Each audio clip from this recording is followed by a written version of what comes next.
Kulečník má za sebou mistrovství České republiky. To se odehrálo v Ústí nad Labem přímo na severní terase. My jsme dorazili až na finále. Dneska se tady pořádá mistrovství České republiky v kádru 71/2 v kulečníku.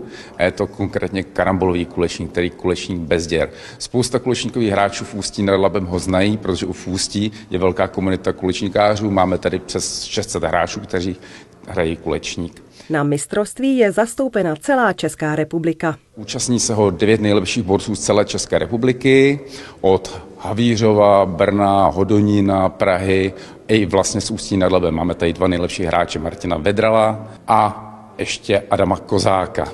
A mimochodem zrovna Martin Vedral se dostal do semifinále, kde porazil nejlepšího hráče a postoupil do finále, kde hraje s mistrem Evropy Markem Fausem. Turnaj navštívil i starosta severní terasy. Ten s uskutečněním této akce pomohl a také rozdával ceny. 32. mistrovství České republiky v kulečníku na severní terase, co víc si přát. Já jsem strašně rád a nadšen a šťastný a určitě, když to půjde, tak budu podporovat.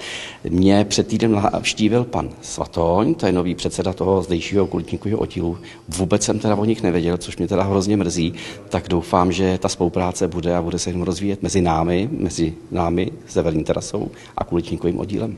Uspořádat takový turnaj by nebylo možné bez finanční pomoci. Tyto turnaje pořádání mistrovství České republiky jsou finančně náročné a nebýt podpory města Ústeckého kraje, městského obvodu Severní terasa, tak bychom nemohli takovéto turnaje pořádat. Rozházet a následně svolávat koule po kulečníkovém stole, což je smyslem této hry, se nejlépe dařilo Markovi Fausovi. Byl to samozřejmě těžký turnaj, jsou tady výborní hráči, to finále pro mě bylo obzvlášť obtížný, protože jsme šli na stůl, který mě moc nevyhovoval, takže tam to bylo vidět i na tom začátku, že prostě jsem se vůbec nemohl dostat do hry. Naštěstí potom po pauze jsem se nějak do toho dokázal dostat a přišel obrat, který rozhodl. Druhým finalistou byl Martin Vedral. Ten je velmi skromný, i když je také špičkou v České republice. Marek je podstatně lepší hráč než já. On je dvojnásobný mistr Evropy a patří mezi vlastně špičku evropskou.